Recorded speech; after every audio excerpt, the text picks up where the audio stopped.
this should.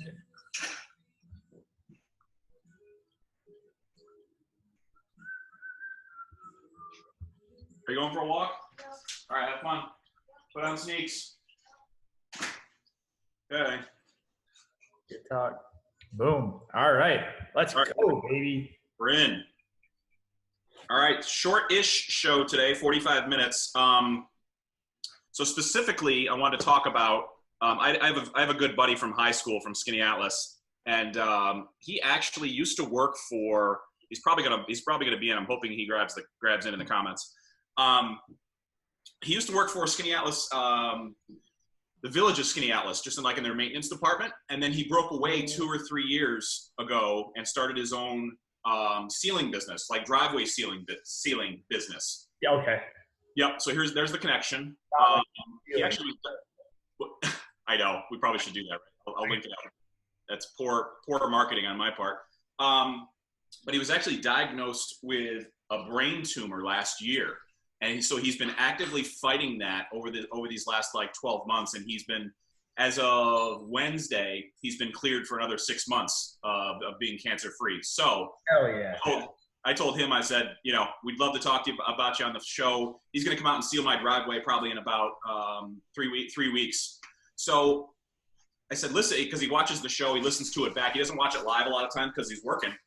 But he said, hey, like a lot of people do, what would you do if you were me, and how could I market my business better? So my question to you is, with a regionally based business like that, like he's doing a couple of Facebook ads, he's kind of dipping his toe in the water like a lot of people are right now. What other techniques, potentially high tech or low tech, would you tell somebody like that of how they can grow their business? I mean, I think like anything, it comes back to who the audience is. If he's strictly kind of in the Casanova market, then I think that there's all of his efforts and energy and resources should be poured into that. And it could look like a lot of different things. We went over it obviously 2 weeks ago with just the level of targeting. If you wanted to even go by zip code or drop pins in Casanova or Central New York, or wherever his target territory is, like that's obviously just my brain, step one. And spending a couple $100 even could have a huge return there. And then I think getting a little creative with yard signs for projects that you're working on. I think that that's one of the whole, like, another quality job by insert business here. I think that that's, we talk about what do you want your marketing to do? Tell your story, show your value, show your endorsements, check, and check. So I think the more that you can just kind of focus on that and, think about, okay, what's important to this neighborhood, what's important to this area, and like, how can we take what we're doing here and have it fit to other people? I think just kind of a hybrid of both of those things. It's crazy. Like those yard signs, it's one of the most, OG old school ways of marketing, but it's one of the most effective. It doesn't always have to be hyper retargeted Facebook ads. Yeah, that's exactly what I told him. I said, it's just a numbers game. So he's based in Skinny Atlas. He wants to keep expanding his network. I said, listen, what's realistic for you in terms of a marketing area? I said, is it about 25 miles, 30 miles? We're about, 30 miles from Skinny Atlas. And he said, yeah, I could send a crew of guys like into Camillus or, Fayetteville for the day. I go, so all right. So if you want to prospect in Fayetteville, I would go take a stack of, 100 flyers and put them in people's mailboxes, or that's an okay thing to do. You and I talk about, retargeting and Facebook and content and all those things. That's a great strategy, but sometimes it's just old school. Sometimes it's just, like you said, another great job by Withy Sealing. And I think it's just a numbers game. If you hand out 100 flyers for whatever the cost of the printing is going to be, $7, whatever the number is at Staples, and put them in 100 mailboxes, you're probably going to get 4 jobs in Fayetteville that you can schedule on a day where Skinny Atlas isn't working or Casanova isn't working, and just do that, and then get permission and say, hey, I'll knock $50 off if you write a testimonial for me, or I'll knock $50 off if you let me put a couple of yard signs when I'm done over here. Mm-hmm. I think that, because when you break it down, all of the the fancy digital and social media marketing tactics that we talk about, that's just, person to person connection on steroids. So, I mean, the more that you can do that internally and like, Ben's like, so like, for example, like if he resales your driveway and like there's a sign out front, a ton of people in Casanova know you. So it's going to be like, well, shit, if he's good enough, like if Ben trusts him, then he must be good. And like everybody's been thinking about or knowing they should have resealed their driveway 2 winters ago. You know what I mean? So like that, sometimes that's all of the impetus that it takes to like really start going with it. So it's, yeah, 1,000%. I think anything that you could do in real life to show people the value that you're asking for money for, that's what marketing boils down to. Exactly. And then the other thing I would tell him is on your page, on your actual Withy Sealing page, there's only so many driveways you could take a picture of and be like, hey, this one turned out great. Hey, this one turned out great. Hey, this one turned out great.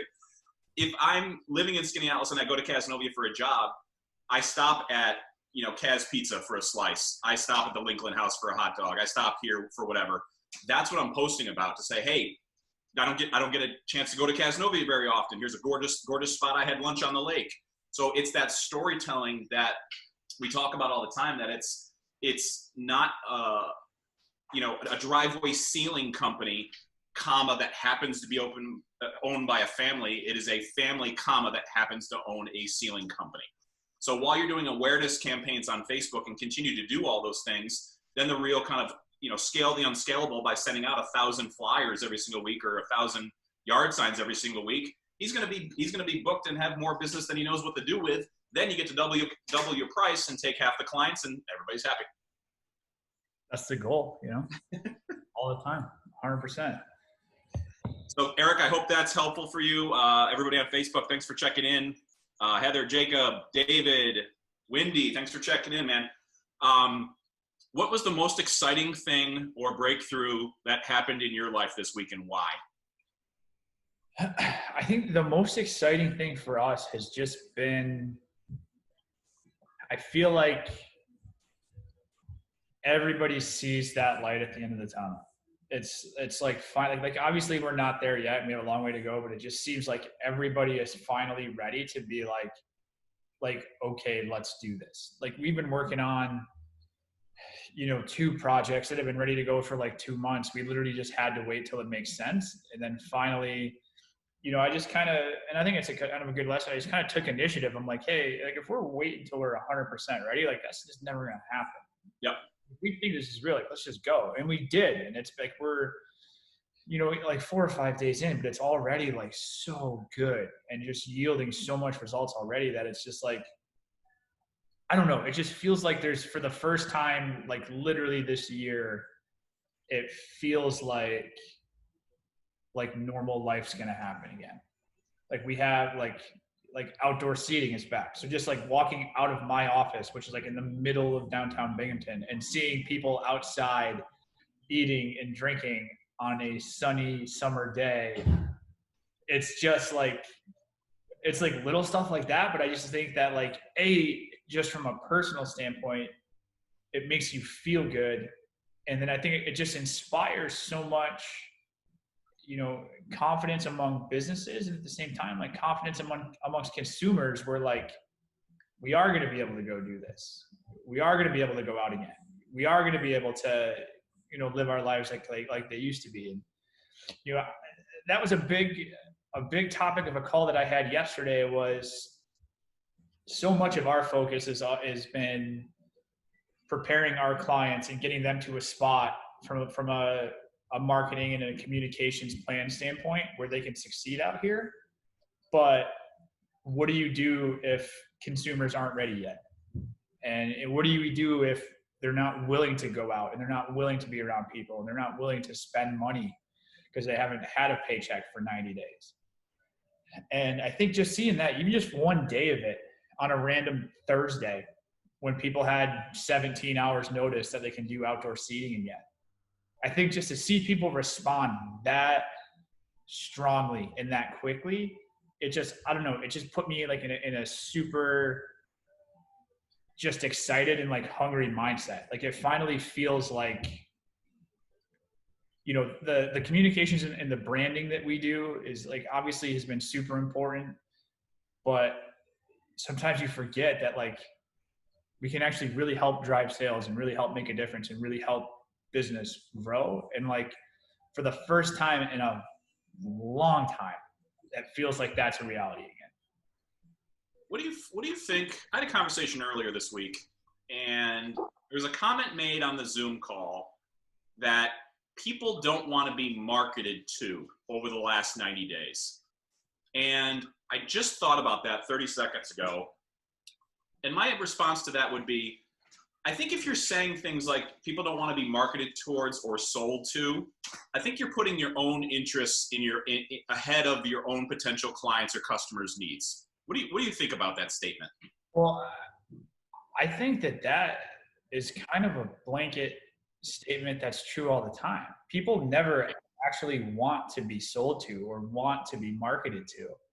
And, you know, if your marketing looks and sounds and feels like you're selling to customers, then you have a pretty antiquated approach to marketing. And I can understand why you would be gun shy about that because I believe that it's not working and I believe that it is turning your customers off.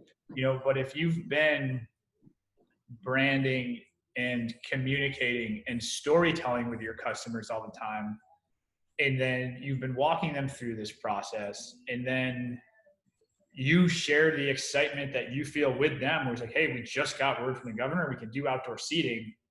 The words, come on down and buy our stuff and eat it outside, never comes out of your mouth because you laid all that groundwork up front. But yeah, I mean, I think that, you know, we talked about it in a couple episodes, the amount of people that ran the same 25-second TV commercial saying we're in this, oh, by the way, come buy our shit still. They've been hurting. That is 1,000,000% the wrong move. But like, if you were making that wrong move in the last 90 days, I got a funny feeling you've been making that mistake a long time before that. Right, and I think it is. I think you're putting your own needs ahead of somebody else. It's, you know, I'm going to say this till I'm blue in the face. Every single piece of content, every single picture, every single Cassie wanted some airtime, by the way. Part of the show. Every you know, every piece of content, every article you write on, every article you write on LinkedIn, every video you do, all of this. The reason you and I do this show is to help one person that watches and can get something from it. So I think if you, no matter what you do, and this is why I call it marketing to one, you have that one target consumer that looks like your entire audience or is kind of representative of your entire audience. If you're talking to that one person, and that one 37-year-old soccer mom with 2 kids that lives in North Syracuse, likes to make beer in her basement, that was our Disco Lemonade customer. If every single person, I see you, I'm right here. If you're talking to that person, then you know, chances are you're going to continue to build brand and do it well.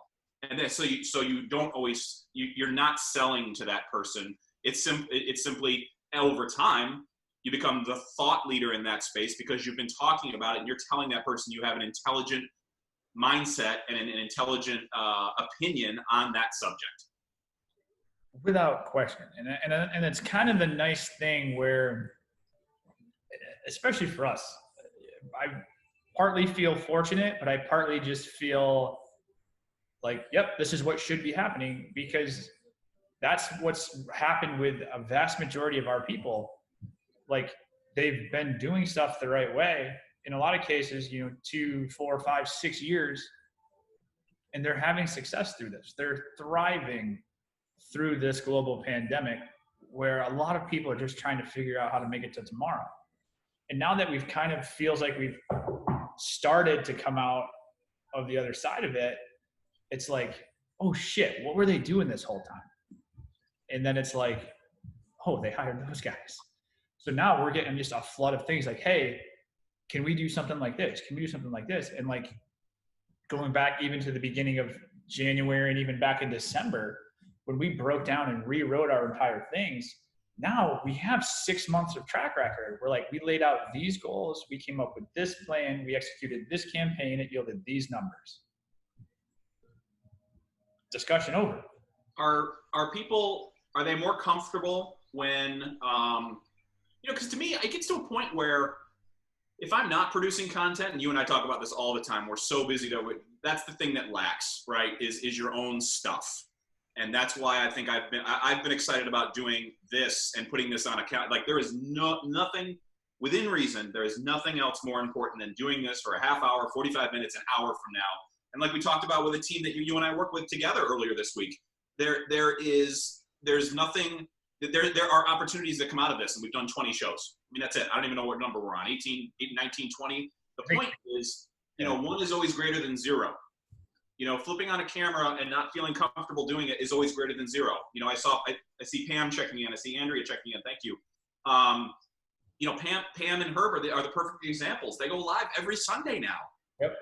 And I don't care if 17 people watch. I don't care if 37 people watch. That is out there forever. People can always come back to it and continue to consume later on. I've gotten to the point where I used to be that person. I used to be the person to be like, oh, that picture only got 5 likes. That stinks. It's like, no, people are consuming because people are telling me they're consuming. They just may not engage with it right then, but they'll text me and say, hey bro, that was a pretty cool picture. Hey bro, congrats on the little Mosey contract. Hey bro, this. I'm like, but I never see you interact online.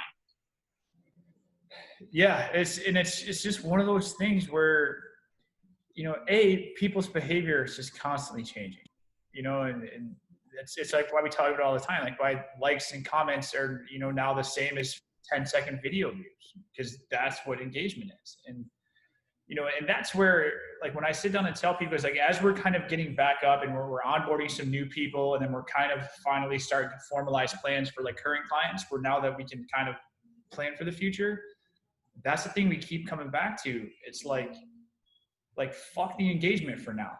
That's fine. That's a metric to tell us how stuff's being received as we go. Like, let's talk about what you care about. What do we need to like move numbers on for you to feel good? Is it sales? Is it signups? Is it, registrations, whatever. And then from there, then we can worry about the actual campaigns and the content and the engagement and then all that kind of stuff. But like, if you get hung up on engagement, like your engagement is gonna suck when you start. By definition, you don't have a following yet. You don't have a brand built around it. The first 3 videos of this that we uploaded to YouTube got 6, 5, and 4 views. Woohoo! 6 views. But A, obviously, we had no expectations of that. And then B, like you see it, every new one that comes out, and then you hype that up, and the new one will get 60. And then the one after that, we'll get another 9. And then the one after that, we'll get another 9. And then it's just, and you just kind of want people to realize that we're like, it's so easy to get caught up in followers and likes and this, that, and the other thing. And like, and so I tell people, like, you have 17,000 followers, great. How many of them are real? How many have a shot of being a customer? Oh, 16,842 of them are like, great, awesome. Like, you want a cake? Like, how many people bought something from you in the last 12 months? Right. And that's the game. How many relationships do you manage that you think you're gonna do business at some point? I mean, you're in my relationship is a perfect example, but how many other relationships do you manage that you think you're gonna do business at some point? You just know, I call it betting on the jockey, not the horse, right? You just want to have, and I'll tell the story about Mosey here in a minute. But I want to get your input about how many relationships do you have like that? How do you maintain them, and how often do you check in with people like that? So, no joke, how many do I have and how many do I maintain to different levels? Hundreds. Yeah. Literally hundreds. I always make an argument that you should check in more than you do, but hundreds. And I'll tell you why. I've seen it. Whether it's somebody that, it doesn't make sense to be a client now, but they're gonna 3 years from now. We signed a contract this week with a person who I've literally known for the second year we started Community, so 2012. So that's 8 years of just being around and being a resource where you can with zero expectations. And it's like a decent contract for us, and that's just a game. Then especially for us and just our business and our industry, even if you can't be a client, you got a hell of a lot of people in your network that could. Mm-hmm. And when they come to you and they're like, I really need somebody to help in marketing, I really need help with Facebook or Instagram, like, who's the first person they mention? You know, so like that, it's just, it is 100% the game. What's fun about that is I use the strategy of indirect selling all the time. I do this all the time, and I'm very lucky to have a full slot of clients right now, and they've carried me through this time as well, which I'm extremely thankful for. But anytime I sunset off a contract, or I launch a project, or I'm just done, or just it just kind of sunsets off, I always go to that group of people. And I was trying to think about the number the other day. I probably do, the number's probably 200 to 225 people that at any one time I can ping. It'll be a text, it'll be an email, it'll be whatever. And I'll say, hey bro, what's cool? What's good? What's, you got anything cool you're working on? What can I help with? Do you know anybody? Do you have anybody in your network that might want to talk to me?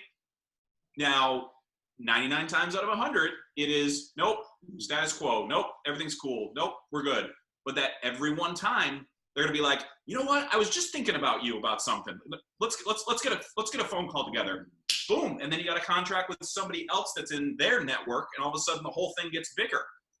That's kind of the common knock on me, and it's which I wear it proudly, is I feel like I don't know how to do anything. This is other people talking to me. I don't know how to do anything. I just know the guy that can do the thing. It's like, I'm just the dot connector. That's all I do all day long. So I finally figured out a way to kind of monetize my network, but I'm always curious about that. And I keep it in a folder. Like, I have a folder of people, and I actually earmark where I left off on the what's cool, bro conversation. And then if I need to stir up network or stir up conversation, or my phone goes quiet for a little while, I always go, what's up, bro? What's good? Mm-hmm. And it's literally just being a good dude is the best biz dev strategy you could have. I mean, we've talked about it a million times, but I'm going to talk about it a million more, because it's just literally 90% of it. And like, the other thing is that, heaven forbid that you find a way to create value for that person while you're asking them, if they have anybody to talk to. Like, we did it starting at the end of last year. Like, we launched this referral program where we literally like proactively give back to our people, where I'm like, hey, like, if you have anybody that you think like that know us, that know what we can do, and they know our vibe, I'm like, hey, because all business owners are friends with other business owners, it's weird how that works. But like, I'm like, hey, if you want to refer them and like just have a conversation, like if they sign, like your next month's on me. You know what I mean? And then we got literally 17 emails of like just that. Like, you know what? I was just fucking thinking about that the other day. You got to go talk to Kathy, or you got to go talk to Carol or Mike. And it's just like, literally everybody wins in that scenario. You know what I mean? Like, client gets a free month of whatever we charge them. We get new client, and then new client gets a dynamite marketing team. Rinse and repeat, rinse and repeat. Like, that's it. People buy from people. I say this 100 times. People buy from people. Guess what else happens? People like to help other people. When you go to your network and say, hey, business is a little down. Do you know anybody in your network that could possibly use a conversation with me and benefit from that? Yes. People help from people. Eric, great question. I'm going to take this one, actually. Where is there room to innovate in product marketing? It's funny you should ask that question, Eric. I have a great story for you. I'm working with a client. I won't say his name or the product, but he is a beverage client. He, like everyone else, just got pushed off the cliff about 3 months ago, and he didn't know how to gain traditional distribution in the beverage space. So one of the groups I'm working with is really heavily invested in Twitch. And Twitch is the platform. It used to be gamers. Now it will be bigger than YouTube. Mark my words, in 2 to 3 years. I guarantee it. Amazon's behind it. They haven't even begun to put any of the attention on Twitch. Once they do, game over. But here's my story. We were talking about sponsoring different Twitch artists, musicians in this case. And these Twitch musicians have audiences that look a lot like the audiences that he wants to sell to. So one of the things we can do, and one of the ways we're innovating, is we're sponsoring these out-of-work musicians. They have zero income right now because they used to play 300 gigs at your local pizzeria, your local this, your local this. They have zero money. So what we did was we went to those people and said, what do you need to properly broadcast on Twitch? And oh, by the way, we're going to fold up and put some money in your pocket over the next 8 weeks. Long story short, we got on a call with a traditional beverage distributor. He went through his entire pitch deck. He did a 35-minute pitch deck and a 35-minute phone call. Super cool thing, super cool beverage, has a really cool musician hook to it. Long story short, he gets to the last 5 minutes of this phone call with a distributor. He goes, and this is our strategy to launch in the Syracuse market. We're going to sponsor 5 artists with this beverage, and those audiences are going to go to the liquor stores. The liquor stores are going to call the distributors, and we're going to have multiple offers from distributors coming to us as opposed to us pitching every distributor in town. The traditional distributor got on the phone and goes, the last 5 minutes of what you just said is the only thing I needed to hear. The fact that you are leveraging a group of people that is automatically going to go in and ask for the product rather than you selling me the product, he goes, that is a genius way to do what we're trying to accomplish. He goes, you're going to have every distributor in Syracuse calling you. So Eric, that's literally my live, what I'm working on a daily basis. That is how you product innovate. I'm not saying it has to be Twitch. Do something else. Don't be the 100th guy in that guy's inbox this week saying, this is the best beverage you've ever had. Be the one guy that says, I already have 1,000 people in an SMS database with a 91% open rate because we leverage Twitch. And I think on top of that, I think the big thing on there is you're going to where the people are. I think, Eric's question specifically in product marketing, obviously every product's different, but forever it's relied on some kind of third-party distributor, whether it's beverages, whether it's, sporting goods products, whether it's whatever. Very, very, very, very few of those were straight B2C transactions. You have to sell your product or get it on the shelves at Dick's or at Wegmans or at Walmart and then hope their people bought it. Right. Now you have the ability to completely cut them out.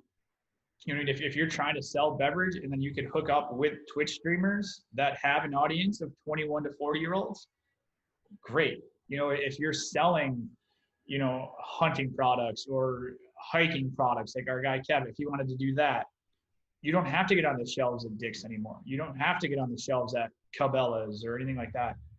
It'll help if you can, sure, but you can directly control your messaging, your supply chain, your everything if you're on the right place. If it's Twitch, if it's Instagram, if it's, YouTube, whatever. But the key thing is you're going to where your audience is and you're making yourself a part of their conversation. That is fundamentally always going to be the answer. So that Twitch thing is fucking genius. You know what I mean? If we have, if we're selling sunglasses, we don't have to go to, Sears or Macy's or whatever and get our sunglasses on their shelves. You can go direct to consumer by targeting people in places where the sun actually shines once in a while. You know what I mean? Like that's the big thing. And figuring that out, it's why products have had celebrity endorsers all the time, because that was a way to do that. And now you don't even need that. You can be your own endorsement. And you could tweak it and you could have 17 different endorsements for 17 different categories of your customer. It's wild. So yeah, Eric, and there you go. Talk about opportunity, talk about things. Eric and I are going to talk about that for his potential, one of his portfolio companies next week. Smart. Why do we do this show? Because we talk and we get to talk to people. So we have about 10, 15 minutes left. One of the things I want to talk to you about is our good friends, Pam and Herb. So they are doing, surprise, surprise, they're innovating again. Can you imagine that? And this show. I'm back. No, it's all good. So they're innovating again with a brand. I mean, it's so, it just speaks to, not to wax too poetically, it speaks so much to potentially staying small and being able to pivot quickly and being able to go with market as fast as possible. So those that don't know, Pam and Herb Raymore are some of my clients and friends in the Finger Lakes, and they own a small winery called Raymore Estates. So they're in a really interesting, potentially perilous position because they are hesitant to reopen their tasting room, as many people are. I think nobody really knows exactly what's going on. You got to go with as much guidance as possible. So long story short, they were the first ones to put a hard cider and a wine together. They call it their Fusion Series. And now they're one of the first ones to offer not only the Fusion Series, but their ciders and their wines into collapsible, recyclable, I can never say that word, kegs. So they have small kegs. You can put it in your beer fridge, right in your garage, and it's 14 bottles for the price of 12. You limit the amount of times you go to the store. You're eliminating a lot of waste. You're saving money. Excuse me. You're saving money. You're checking all the boxes during quarantine time. One of the things they were discussing, and we were discussing yesterday, is they want to get a keg into one of our hands, into my hands, so that we can take pictures and video and content and put it on they want us to put it on the boat. Like, take out one of the seats, every single one of them's a cooler, put Siobhan and all of her friends out there when we're allowed to, and just go out on the lake and just pour wine out of a keg. So the question is that I have for you, they've been talking about it, we've been writing about it, they've been producing content about why all of these things are good. How can you best, if you're going to take an influencer approach like this, a lot of people listen to what I have to say for whatever reason. I'm thankful for that in Central New York. How can they leverage the content that myself and Siobhan can generate for them in either targeted ads, lookalike ads, or their own content themselves? Well, I think the big thing, it has a lot to do with the kind of behind the scenes Facebook ads episode we did a few weeks ago, is have a plan before you do anything with the influencer. You know what I mean? So like in your case specifically, if you want to talk wine kegs and the life of Riley, like, cool. But one thing that I would do is don't just go straight from here to, hey, here we are on the boat with this keg of wine. Tell a story leading up to that. So like if I was them, hypothetically speaking, I would work with you and I would say, hey, let's plan out 2 weeks worth of content and then lead up to that. And then build anticipation where you're not just announcing, hey, we have this brand new product with this, keg wine or keg fusion or keg ciders or whatever, but you launch it. It's a very nuancy difference, but it makes a completely different impact. Whereas if it just kind of comes out of nowhere, maybe like your audience sees that and they're like, wow, that's really cool, we should try it.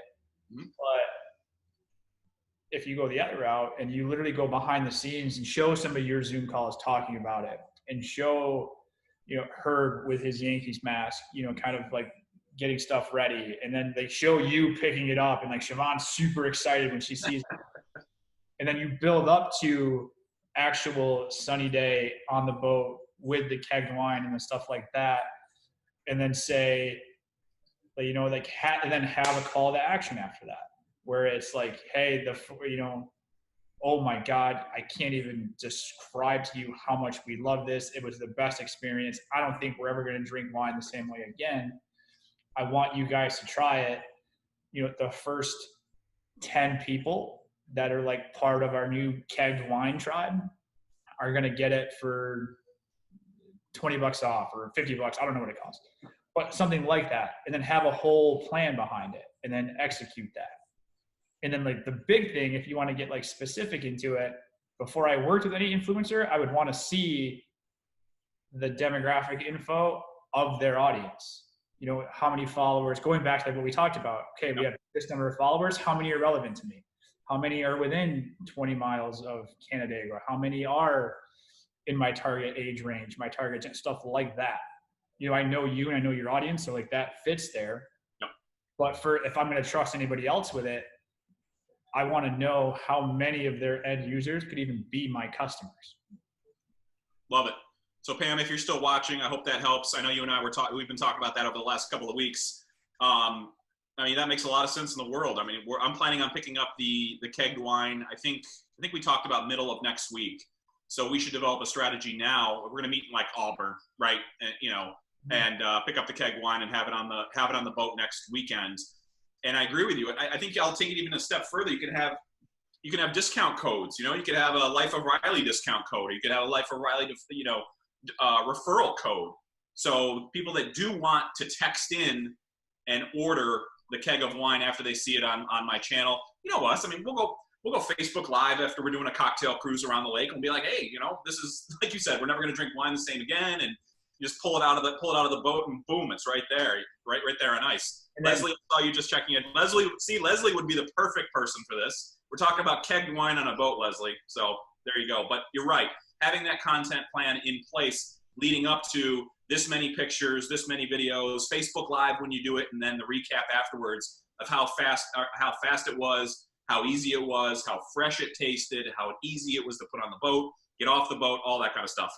Then I think even one step further, if you want to get into like a repeatable plan for influencer marketing, I would, put some skin in the game for the influencer.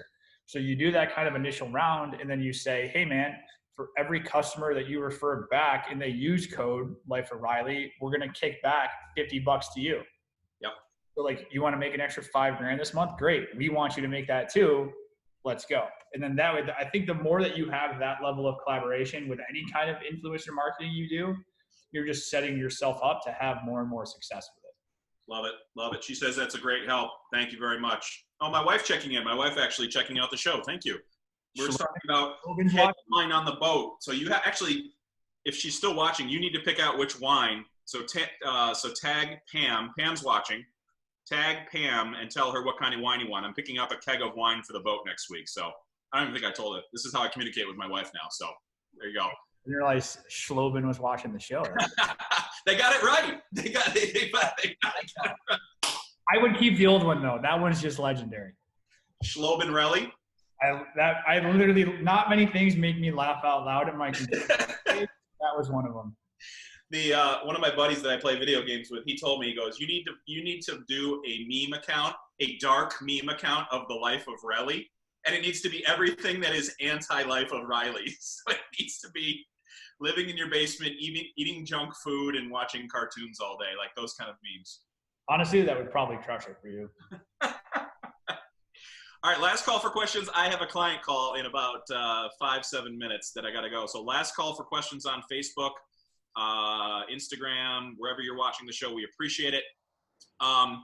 Yeah, you mentioned it yesterday. It was so nice. We were out on the boat with the kids last night, and we ordered from the Braylock.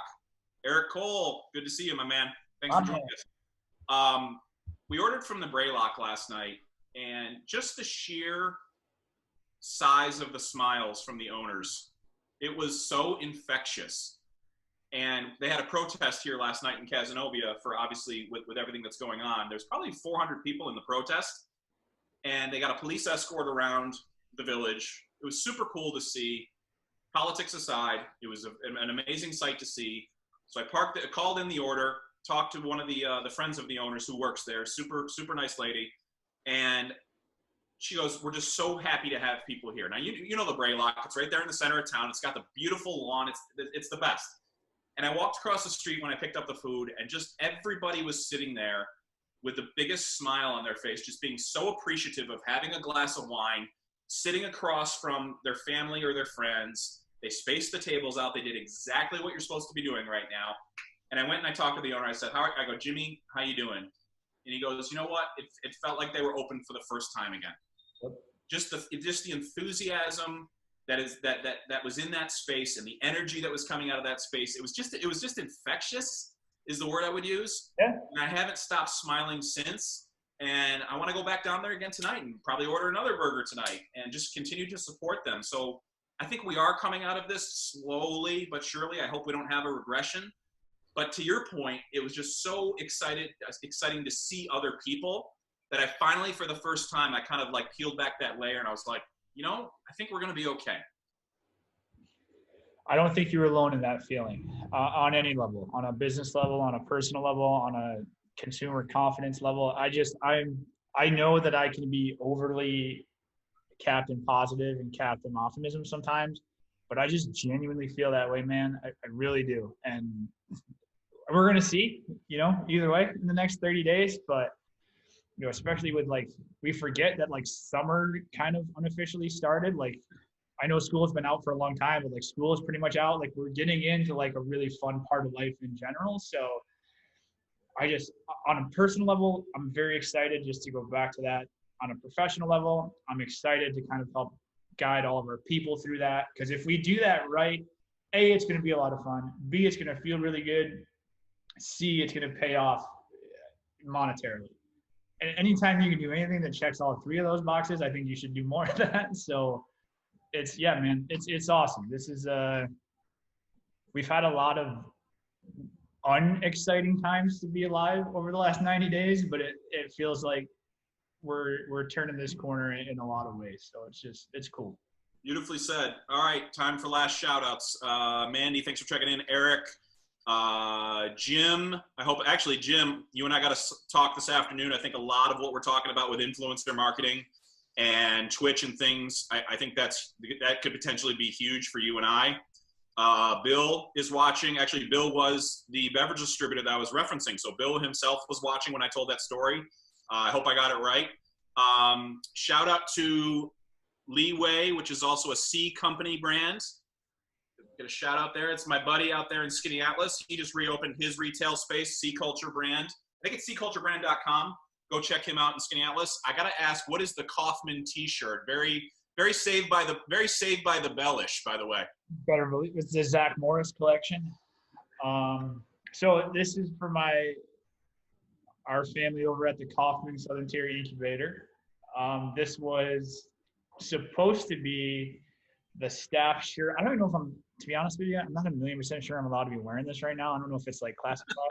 I felt like I was daring this morning, but this was supposed to be the staff shirt for our annual startup summit that is usually in May, which obviously didn't happen this year. And I just like how it looked and it felt really cool. So this is for all my Kaufman people. Love it. Love it. Facebook, thanks for checking us out. Ping Adam and I anytime, any questions, just send us a DM on Facebook. If you don't have our numbers, text us. Or if you do have our numbers, text us. And as always, great questions. All right, we're going to end the live now. Have a good weekend, everybody. See you guys.